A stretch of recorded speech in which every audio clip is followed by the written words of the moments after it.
ধড়ফড় করছে, কিন্তু নিজেকে সরিয়ে নেওয়ার শক্তিটাও হারিয়ে ফেলেছে সে। শ্রাবণ ধীরে নিজের পকেট থেকে একটা ফুল বের করল, একটা সাদা গোলাপ, যেটা মেঘের জন্যই নিয়েছিল। ভেবেছিল সকালবেলা দেবে, কিন্তু এখনই মনে হচ্ছে সঠিক সময় চলে এসেছে। মেঘ কিছুটা চমকে তাকালো শ্রাবণের হাতের দিকে। কিছু বলার আগে শ্রাবণ মেঘের হাতে ফুলটা ধরিয়ে দিয়ে ধীরে একটা পাপড়ি খুলে নিল ফুল থেকে। এরপর খুব যত্ন নিয়ে নরম পাপড়ি দিয়ে মেঘের ঠোঁট ছুঁয়ে দিল। ছুঁয়ে দিতেই মেঘের পুরো শরীর বিদ্যুতের মতো কেঁপে উঠল। ঠোঁটের উষ্ণ ত্বকের উপর গোলাপের ঠান্ডা মখমল স্পর্শ তার শরীরে এক শিহরণ বইয়ে দিল। সে কিছুটা নড়েচড়ে উঠতেই শ্রাবণ অন্য হাতে শক্ত করে তার কোমর চেপে দুষ্টু হেসে ফিসফিস করে বলে উঠল, এত কাঁপছিস কেন? শ্রাবণ এমনভাবে কথা বলছে মনে হচ্ছে মেঘের প্রতিটি প্রতিক্রিয়া সে অনুভব করতে যাচ্ছে। মেঘের শরীরের প্রতিটি কম্পন বুঝতে যাচ্ছে। এদিকে মেঘ কিছুই বলতে পারছে না, তার চোখগুলো কিছুটা বড় হয়ে আসছে, কিন্তু ঠোঁট নেড়ে কিছুই বলা সম্ভব হচ্ছে না। মেঘের এহেন অবস্থা দেখে শ্রাবণের ঠোঁটে এক চিলতে হাসি ফুটে উঠল। এক মুহূর্তের জন্য কিছু না বলে মেঘের অবাক আনমনা অবস্থার সুযোগ নিয়ে তার ঠোঁটে ঠোঁট ছুঁয়ে দিল শ্রাবণ, নরম উষ্ণ অথচ দাবিদার ভাবে। হতবাক মেঘ। কয়েক সেকেন্ডের জন্য তার হৃদস্পন্দন থমকে গেল, তবে মুহূর্তেই আবার তা বেগতিক বেসামাল ভাবে দ্রুত হতে শুরু করল। মনে হচ্ছে এখনই বেরিয়ে আসবে সেটি, কিন্তু অদ্ভুতভাবে চোখ বন্ধ করে ফেলল মেঘ। তার শরীরের প্রতিটা রক্তকণা যেন এই স্পর্শে জমে যেতে লাগলো, আবার ধীরে ধীরে গলে যেতে লাগলো। ধীরে ধীরে মেঘকে ছেড়ে দিল শ্রাবণ। ছাড়া পেতেই জোরে জোরে শ্বাস নিতে লাগলো মেঘ। তখনই কিছু বোঝার আগে শ্রাবণ এক ঝটকায় মেঘকে ধাক্কা দিয়ে বৃষ্টির মধ্যে ঠেলে দিল। ভারী বৃষ্টির আঘাতে মেঘ প্রায় পড়ে যাচ্ছিল, কিন্তু শেষ মুহূর্তে নিজেকে সামলে নিল। চমকে শ্রাবণের দিকে তাকিয়ে মেঘ বলে উঠল, এটা কি করলে তুমি? ঠোঁটে এক চিলতে বাঁকা হাসি নিয়ে দরজায় হেলান দিয়ে দাঁড়ালো শ্রাবণ। তার চোখের দৃষ্টি ঠিক যেন শীতল বৃষ্টির মতোই তীক্ষ্ণ ঠেকল মেঘের নিকট। গভীর কণ্ঠে মেঘের দিকে তাকিয়ে শ্রাবণ বলে উঠল, কেন? তুই নিজেই তো ভিজতে এসেছিলি, ভুলে গেলি? শ্রাবণের গলায় বিদ্রুপের সুর দেখে এবার আরও বিরক্ত হয়ে উঠল মেঘ। সে হাত দিয়ে মুখের পানি মুছতে গিয়ে বুঝতে পারল ঠান্ডায় তার শরীর শিউরে উঠছে ক্ষণে ক্ষণে। বৃষ্টি ক্রমশ বাড়তে লাগলো, আর মেঘ দাঁড়িয়ে এক দৃষ্টিতে শ্রাবণের দিকে তাকিয়ে রইল। তার ভেজা চুল থেকে টপ টপ করে পানি পড়ছে, গায়ের পাতলা কাপড় পানি লেগে লেপটে যাচ্ছে তার শরীরের সাথে। শ্রাবণের দৃষ্টিতে এবার কেমন যেন একটা ঘোর কাজ করতে শুরু করলো। শ্রাবণকে এইভাবে এক মনে তাকিয়ে থাকতে দেখে নিজের দিকে এক পলক তাকাতেই কেমন যেন ধক করে উঠল মেঘের বুক। কিছুটা চেপে দাঁড়ালো মেঘ। শ্রাবণের চাহনি মেঘের অস্বস্তি আরও বাড়িয়ে দিচ্ছে ক্ষণে ক্ষণে। এবার আর দাঁড়িয়ে থাকতে না পেরে ধীরে ধীরে এক পা দু পা করে মেঘের দিকে এগিয়ে গেল শ্রাবণ। মেঘের নিঃশ্বাস কেমন যেন অগোছালো হয়ে আসছে। শ্রাবণের তীক্ষ্ণ দৃষ্টি আর সহ্য করতে না পেরে উল্টো ঘুরে দাঁড়িয়ে পড়ল মেঘ। তারপর শ্রাবণ কোনো কিছু না বলেই হঠাৎ করে মেঘকে পেছন থেকে শক্ত করে জড়িয়ে ধরল। দুজনের ভেজা শরীর একসঙ্গে লিপটে যেতেই মেঘের কাঁধে চুমু খেল শ্রাবণ। এরপর মেঘের কানের কাছে মুখ লাগিয়ে একেবারে ফিসফিস করে শ্রাবণ বলে উঠল, তোকে এইভাবে দেখে আমার কেমন কেমন যেন লাগছে বাচ্চা পাখি। তুই এত আকর্ষণীয় কেন বলতো? থরথর করে কাঁপতে লাগলো মেঘ। কম্পিত কণ্ঠে শ্রাবণের উদ্দেশ্যে শোধালো, ছেড়ে দাও শ্রাবণ ভাই, প্লিজ ছেড়ে দাও। এক ঝটকায় মেঘকে নিজের দিকে ঘোরালো শ্রাবণ। দুহাতের আঁচলায় তুলে নিল মেঘের তুলতুলে নরম গাল। অঝোর ধারায় কাঁপতে লাগলো মেঘের ঠোঁটজোড়া। শ্রাবণের চোখে চোখ রাখার দুঃসাহস এই মুহূর্তে মেঘের নেই, তাই চোখ দুটো খিচে বন্ধ করে নিল সে। দুহাতে খামচে ধরল পরিধানের বস্ত্রটুকু। শ্রাবণ এবার আলতো চুমু খেলো মেঘের নাকের ডগায়, অতপর গালে কপালে। একের পর এক চুমু খেতে লাগলো মেঘের সারা মুখমণ্ডল জুড়ে। চুমু শেষে মেঘকে টেনে নিজের বুকের সাথে চেপে ধরল শ্রাবণ। আমাকে একটু জড়িয়ে ধর ফুল, তাহলে ছেড়ে দেবো তোকে। আর না হলে এমন অত্যাচার আজ সারা রাত পোহাতে হবে। মেঘ জানে শ্রাবণ যা বলে তাই করে। অগত্যা দুহাত বাড়িয়ে শ্রাবণের বলিষ্ঠ দেহ আঁকড়ে ধরল মেঘ।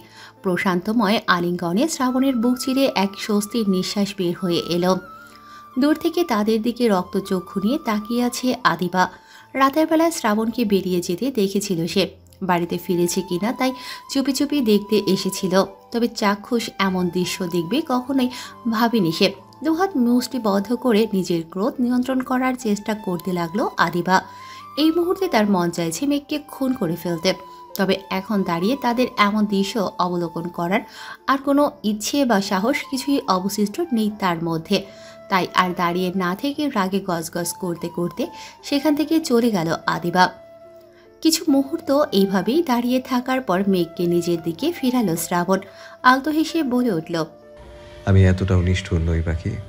বলেই মেঘের কপালে গভীর চুমু খেয়ে এরপর আবার বলে উঠল, ভয় পাস না ফুল, আমার ছোঁয়া তোকে পুড়িয়ে দিলেও আমি তোকে কখনোই ছাই হতে দিব না। শ্রাবণের এমন কথায় পিট পিট করে তার দিকে তাকালো মেঘ। বৃষ্টির তোপে আর দাঁড়িয়ে থাকা সম্ভব নয়। অত্যাধিক ঠান্ডায় পুরো শরীর কাঁপছে মেঘের। মেঘের কাঁপুনি টের পেয়ে এবার শ্রাবণ বলে উঠল, অনেক হয়েছে, চল। এর বেশি বৃষ্টিতে ভিজলে ঠান্ডা লেগে যাবে তোর। এরপরই মুখে কিছুটা দুষ্টু হাসি ঝুলিয়ে শ্রাবণ আবার বলে উঠল, মনে হয় না তুই একা যেতে পারবি। চল, তোকে কোলে করে দিয়ে আসি। নাকি আজকে আমার সাথেই ঘুমোবি? শ্রাবণের এমন নির্লিপ্ত কণ্ঠে ক্ষীণ চিৎকার দিয়ে আটকে উঠল মেঘ। চোখ দুটো সরু করে তাকালো শ্রাবণের দিকে। এরপর কর্কশ কণ্ঠে বলে উঠল, আমি একাই যেতে পারবো। বলেই এক দৌড় দিল মেঘ। মেঘের যাওয়ার পানে তাকিয়ে চুল মুঠো করে ঠোঁট কামড়ে হেসে উঠল শ্রাবণ। বিড়বিড় করে বলে উঠল, কতদিন এভাবে আমার থেকে পালিয়ে বেড়াবি বাচ্চা পাখি? একদিন না একদিন তো ঠিকই ধরা দিতে হবে আমার কাছে। পরের দিন সকাল। শান্তিনিকেতন আবারও স্বাভাবিক ছন্দে ফিরে এসেছে। সকালের আলো উঠতেই বাড়ির সবার ব্যস্ততা শুরু হয়ে গেছে। রান্নাঘরে গুঞ্জন, বারান্দায় ঠান্ডা বাতাসে শুকাতে দেয়া কাপড়, উঠোনে আরজের চিৎকার, সব মিলিয়ে বাড়িটা প্রাণ ফিরে পেয়েছে। দিনের আলো একটু একটু করে ছড়িয়ে পড়ছে চারিদিকে। মেঘ গভীর ঘুমে আচ্ছন্ন হয়ে আছে। শরীরটা কেমন ভারী হয়ে আছে। তার মনে হচ্ছে রাতের ঘটনার পরও তার শরীরের প্রতিটা অংশে শ্রাবণের ছোঁয়া অনুভব হচ্ছে। হঠাৎ কানের ভেতরে এক অদ্ভুত শিরশিরানি দিয়ে উঠল মেঘের। শরীরে তীব্র আকর্ষণ অনুভব হতেই চট করে চোখ মেলে ফেলল মেঘ। ঘরের পরিবেশ একেবারেই স্বাভাবিক। জানালার ফাঁক দিয়ে সূর্যের আলো শটান মেঘের চোখে এসে পড়ল। তাতেই কেমন এক অস্বস্তি লাগতে লাগলো মেঘের। আড়মোড়া ভেঙে ধীরে উঠে বসল মেঘ। মেঘের মনে হচ্ছে কিছু একটা ভুল হয়ে গেছে। শ্রাবণের এতটা নিকটে যাওয়া তার উচিত হয়নি, দূরে সরিয়ে দেওয়া উচিত ছিল তার। কিন্তু কেন সে চাইলেও শ্রাবণকে দূরে সরিয়ে দিতে পারে না? কেন নিজের অনুভূতির সাথে লড়াই করে উঠতে ব্যর্থ সে? নিজের অনুভূতির মধ্যে ঢোকানো থেমে থাকা প্রশ্নগুলো তাকে নাড়িয়ে তুলতে লাগলো। কিন্তু তাতে কি হবে? সে তো জানে এই অনুভূতি তার সবার থেকে আড়ালে রাখতেই হবে। মেঘ বিছানা থেকে উঠে জানালার পাশে এসে দাঁড়ালো। বাইরে বৃষ্টি থেমেছে অনেক আগেই, তবে আকাশে মেঘের জমাট আঁচড়গুলো এখনও স্পষ্ট। শিরশিরে হাওয়া এখনও বয়ে চলেছে চারদিক থেকে। সেদিকে তাকিয়ে একটা দীর্ঘশ্বাস ফেলে কক্ষ থেকে বেরিয়ে এলো মেঘ। নিচে নেমে এসে টেবিলে বসতেই হঠাৎ সদর দরজা ডিঙিয়ে বাড়িতে প্রবেশ করল রুহি। রুহিকে দেখে একগাল হেসে তার দিকে এগিয়ে গেল মেঘ। আজকে ভার্সিটি বন্ধ, তাই মেঘই রুহিকে কাল রাতে বলেছিল আজকে তাদের বাড়িতে আসতে, তাই সকাল সকালে চলে এসেছে রুহি। রুহি আর মেঘের সম্পর্ক বহু পুরনো। তারা একই সাথে স্কুল কলেজ শেষ করে ভার্সিটিতে ভর্তি হয়েছে। দুজনের ভাগ্য বলা যায় একই সুতোয় গাঁথা। না হলে একই সাথে একই ভার্সিটিতে একই সাবজেক্টে দুজনেই চান্স পেয়ে যায় কি করে? যেদিন তারা দেখলো যে তাদের আলাদা হতে হচ্ছে না, সেদিন তারা নাচতে নাচতে পুরো বাড়ি মাথায় তুলে ফেলেছিল। রুহির সাথে বাড়ির সবার সম্পর্ক একেবারে পরিবারের মতো। মেঘের পরিবার রুহিকেও নিজেদের মেয়ের মতোই আদর যত্ন করে। তাই যখনই রুহির ইচ্ছে হয় তখনই সে চলে আসে মেঘদের বাড়িতে। এক্ষেত্রে রুহির পরিবারেরও তেমন কোনো সমস্যা হয় না। রুহি আসতেই মেঘ রুহিকে টেনে নিয়ে টেবিলে বসিয়ে দিল। একে একে সেখানে সবাই এসে উপস্থিত হতে লাগলো। টেবিলে বসতে বসতে আদিবা একবার রক্ত চোখ খুনিয়ে তাকালো মেঘের দিকে। মেঘ হেসে হেসে রুহির সাথে কিছু একটা নিয়ে আলাপ করছে। মেঘের এই দাঁত কেলিয়ে হাসা দেখে গা পিত্তি জ্বলে যাচ্ছে আদিবার। মেঘের সুখ যেন তার সহ্যই হচ্ছে না। আদিবা মেঘের দিকে কটমট দৃষ্টিতে একবার তাকিয়ে এরপর শ্রেয়ার উদ্দেশ্যে বলে উঠল, কি হলো, আজকে শ্রাবণ ভাই এখন আসছে না কেন? শ্রাবণের কথা শুনতেই আচমকা কিছুটা চমকে উঠল মেঘ। মুহূর্তেই কাল রাতের ঘটনাগুলো একে একে তার মানুষ পটে ভেসে উঠতে লাগলো। নাকের ডগা মুহূর্তে রক্তিম আভায় ছেয়ে গেল মেঘের। মেঘকে হঠাৎ থমকে যেতে দেখে রুহি ফিস ফিস করে বলে উঠল, কি রে মেঘ, শ্রাবণ ভাইয়ার কথা শুনতেই এমন লাল হয়ে গেলি কেন? তোদের মধ্যে কিছু হয়েছে নাকি? রুহির কথায় তার দিকে তাকিয়ে চোখ পাকালো মেঘ। নিচু কণ্ঠে ফিসফিস করে বলে উঠল, তোর মাথার তার কি ছিঁড়ে গেছে রে রুহি? ওই ঘাড়ে বজ্জাত লোকটার সাথে আমার কি হবে? তাদের কথার মাঝেই তখন সেখানে উপস্থিত হলো মাহিদ। আদিবার পাশের চেয়ারটা টেনে মাহিদ বসতে গেলে আদিবা গলা খেকিয়ে বলে উঠল। এখানে বসবে না মাহিদ ভাই? অবাক হয়ে আদিবার দিকে তাকালো সবাই। সবার দিকে এক পলক তাকিয়ে আদিবা তাকালো মেঘের দিকে। এরপর দাঁতের দাঁত চেপে বলে উঠল, এটা আমি শ্রাবণ ভাইয়ের জন্য খালি রেখেছি। মুহূর্তে মেজাজটা বিগড়ে গেল মেঘের। এই মেয়েটা একটু বেশি শ্রাবণ শ্রাবণ করছে। ও কি বুঝতে পারছে না শ্রাবণ ওকে পাত্তা দেবে না? তাও জোর করে পড়ে আছে তার পিছে। দরজাও শাকচুর্নি কোথাকার। মনে মনে এরকম আরও কয়েকটি গালি কটু কথা আদিবাকে শোনাতে লাগলো মেঘ। এরপরই আবার নিজেকে সামনে নিয়ে একটা ডোন্ট কেয়ার ভাব নিয়ে মাহিদের উদ্দেশ্যে বলে উঠল, ভাইয়া তুমি রুহির পাশের চেয়ারটায় বসো। এবার মাহিদের চোখ গেল রুহির ওপর। এতক্ষণ তাকে খেয়াল করেনি সে। ডাগর ডাগর আঁখি মেলে তার দিকে ফ্যাল করে তাকিয়ে আছে রুহি। রুহিকে এমনভাবে তাকিয়ে থাকতে দেখে ভ্রু উঁচিয়ে খানিক ঝাঁকালো মাহিব। তা দেখে নিজের সম্বিত ফিরে পেল রুহি। চোখ জোড়া নামিয়ে কাচুমাচু করতে করতে গুটিসুটি মেরে বসে রইল নিজের চেয়ারে। এই কয়েকদিনের ব্যবধানে রুহি আর মাহিদের মধ্যে বেশ সখ্যতা গড়ে উঠেছে। নিয়মিত তাদের কথা হয়, মাঝে মাঝে দেখা হয়। তারা মানতে না চাইলেও দুজন দুজনকে যে পছন্দ করতে শুরু করেছে সেটা তাদের হাবভাবেই বোঝা যায়। আর এটা আরও আগেই আন্দাজ করতে পেরেছে মেঘ। এদের দুজনের মাঝে কিছু হলে সবচেয়ে বেশি খুশি মেঘই হবে। তাই তো তাদের একসাথে আনার জন্য কোনো একটা সুযোগও হাতছাড়া করে না মেঘ। বসে পড়ো ভাইয়া, দাঁড়িয়ে দাঁড়িয়ে আর কত দেখবি? মেঘের কথায় থতমত খেয়ে রুহির পাশে বসে পড়ল মাহিদ। দুজনের দিকে তাকিয়ে মুচকি হেসে খাওয়ায় মনোযোগ দিল মেঘ। তখনই রুহি মেঘের উদ্দেশ্যে বলে উঠল, রাশিদের কথা শুনেছিস মেঘ? আমাদের বখাটে সিনিয়র, যে সবাইকে ভার্সিটিতে উত্ত্যক্ত করে বেড়ায়। রাশেদের কথা শুনতেই চোখ দুটো ছোট ছোট করে রুহির দিকে তাকালো মেঘ। রাশেদের ঘটনাটা রুহিকে এখনো জানায়নি সে। তার মানে কি মেঘ জানানোর আগেই জেনে গেছে রুহি? কিছুটা ভাবুক হয়ে আমতামতা করে মেঘ বলে উঠল, হ্যাঁ চিনেছি, কি হয়েছে তার? কাল রাতে কেউ রাশিদকে তুলে নিয়ে নাকি খুব মেরেছে। এরপর একটা হাতে ছুরি দিয়েও আঘাত করেছে। সকাল থেকে এই নিউজের জন্য ভার্সিটির গ্রুপগুলোতে ঢোকা মুশকিল হয়ে যাচ্ছে। তুই দেখিসনি? মার খাওয়ার মতো কাজ করলে মানুষ মার খেতেই পারে, এটা স্বাভাবিক নয় কি? আচমকা এক গম্ভীর কণ্ঠে পেছনে ফিরে তাকালো সকলে। মেরুদণ্ড টান টান করে এদিকেই এগিয়ে আসছে শ্রাবণ। তার চিরচেনা গভীর মুখ, তীক্ষ্ণ দৃষ্টি আর মেপে মেপে হাঁটা সব মিলিয়ে মুহূর্তের একটা অদ্ভুত শীতল ভাব ছড়িয়ে পড়ল টেবিলের চারিপাশে। আদিবা মুহূর্তেই একগাল হাসি নিয়ে নিজের পাশের চেয়ারটা দেখিয়ে বলে উঠল, শ্রাবণ ভাই এখানে বসো, আমি তোমার জন্য এই জায়গাটা খালি রেখেছি।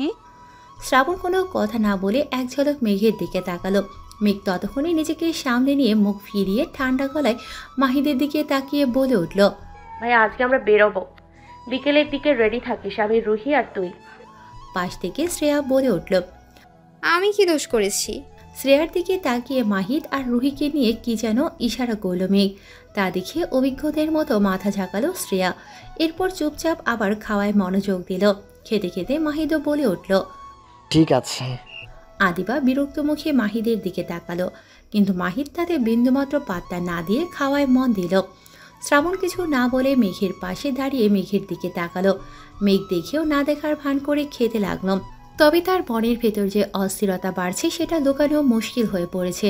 রুহি এবার ফিসফিস করে মেঘের কানের কাছে বলে উঠল, মেঘ, মনে হচ্ছে এই ঘটনার সাথে শ্রাবণ ভাইয়ার কোনো যোগসূত্র আছে। মেঘ এবার চোখ পাকিয়ে রুহির উদ্দেশ্যে বলে উঠল, তুই চুপ করবি, বাজে কথা বলিস না তো। মুস্কি হেসে উঠল রুহি সহ বাকিরা সবাই চুপচাপ খাওয়ার মধ্যে মন দিল। মেঘ বুঝতে পারছে শ্রাবণ এখনো তার দিকে তাকিয়ে আছে। সমস্যা কি এই লোকের? তার কি রূপ গড়িয়ে গড়িয়ে পড়ছে নাকি? এইভাবে তাকিয়ে থাকার কি মানে? মেঘের দিকে তাকিয়ে থেকে একটু পরে ঠান্ডা গলায় শ্রাবণ বলে উঠল, রাশেদের মতো লোকেরা মার খাবে, এতে অবাক হওয়ার কিছু নেই। কিন্তু এই বাড়ির কেউ যেন এসব বিষয় নিয়ে বাড়াবাড়ি না করে। তার কথা শুনেই সবাই একসঙ্গে চুপ মেরে গেল। মাহিদ কপালে ফাঁস ফেলে বলে উঠল, বাড়াবাড়ির কি আছে ভাই? কেউ তো জানে না কে করেছে এসব। এবার ধীরে ধীরে মেঘের পাশের চেয়ারটায় বসে পড়ল শ্রাবণ। কেউ জানে না দেখেই বলছি, জানার দরকার নেই। কে কেন করেছে সেটা নিয়ে আমাদের মাথা ব্যথা না হওয়াই ভালো। শ্রাবণের কথায় এবার রুহি বলে উঠল, ভাইয়া তাহলে ভার্সিটির গ্রুপগুলো এত উত্তাল কেন? কারণ কিছু লোক সব কিছু বাড়িয়ে বলতে পছন্দ করে। যাকে যেমন শিক্ষা দেওয়ার দরকার সে তেমন শিক্ষা পেয়েছে। এই বিষয়ে আর কোনো কথা হবে না। মেঘ স্পষ্ট বুঝতে পারছে শ্রাবণ কিছু জানে হয়তো, সেই কিন্তু কেন? এবার তার মনে পড়ে গেল গত দিনের কথা। রাশেদের কারণে অস্বস্তিতে পড়েছিল সে, তাকে কত মানুষের সামনে অপমানিত হতে হয়েছে। তাই কি শ্রাবণ এমন করেছে? তার জন্যই কি? কিন্তু এতটা অগ্রাসী প্রতিক্রিয়া কেন? মেঘ আর কোনো কথা না বলে চুপচাপ উঠে দাঁড়িয়ে পড়ল। তার দিকে তাকিয়ে শ্রাবণ গম্ভীর গলায় বলে উঠল, কোথায় যাচ্ছিস? মেঘ এদিক ওদিক তাকিয়ে নিচু স্বরে বলে উঠল, আমার খাওয়া শেষ। এবার ভালো করে মেঘের দিকে তাকালো শ্রাবণ, ঠান্ডা গলায় বলে উঠল, তুই শেষ করেছিস কিন্তু আমি তো করিনি। তাড়াতাড়ি বসে পড়। মেঘ কিছুটা রাগী স্বরে কসকস করতে করতে বলে উঠল। বসার দরকার নেই। এবার মুস্কি হাসলো শ্রাবণ, ঠান্ডা কিন্তু গভীর একটা হাসি। শ্রাবণের প্রতিক্রিয়া দেখে মেঘ বুঝতে পারছে শ্রাবণ তার মজা নিচ্ছে।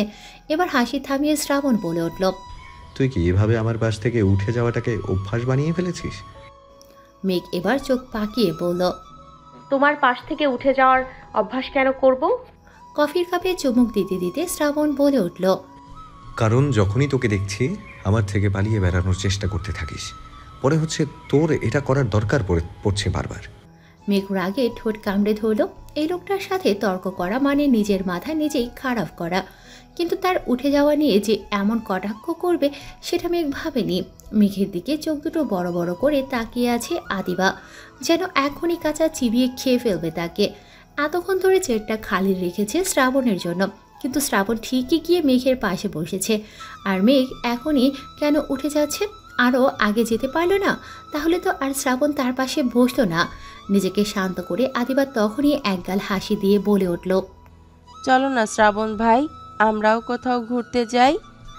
শ্রাবণ এক মুহূর্ত মেঘের দিকে তাকালো।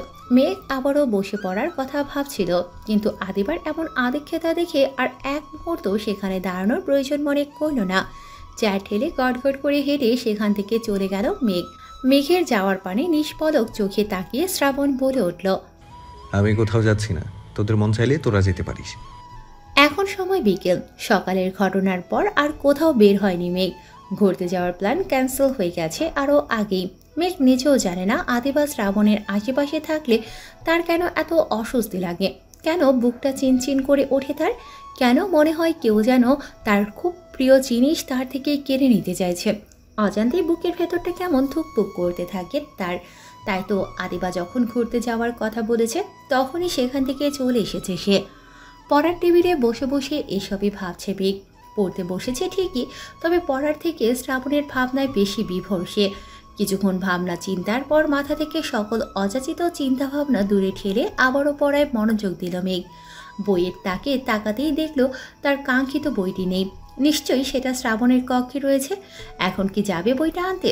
ভাবতে ভাবতে এক হতাশার নিঃশ্বাস ত্যাগ করে উঠে দাঁড়ালো সে। মেঘ ধীর পায়ে দরজা ঠেলে শ্রাবণের রুমের ভিতর এগিয়ে গেল। রুমে নেই শ্রাবণ। রুমের ভেতরে প্রবেশ করতেই পরিচিত সুগন্ধে বুকটা মোচড় দিয়ে উঠল মেঘের। শ্রাবণের মতোই গম্ভীর রুক্ষ অথচ এক ধরনের আরামদায়ক উষ্ণতা মেশানো এই ঘরটা। ফিচেল হাসল মেঘ। ঘরটা তো তারও, কিন্তু নিজের বলে দাবি করার অধিকার কিংবা ইচ্ছে কিছুই নেই তার। দূরত্ব তাদের দূরদৃষ্টে গোটা গোটা অক্ষরে লেখা। আদতে কখনোই এই দূরত্ব কমবার নয়। তাদের দূরে থাকাটাই নিষ্ঠুরতম ভাগ্যের পরিহাস। আলতো হেঁটে মেঘ গিয়ে দাঁড়ালো বইয়ের তাকের সামনে।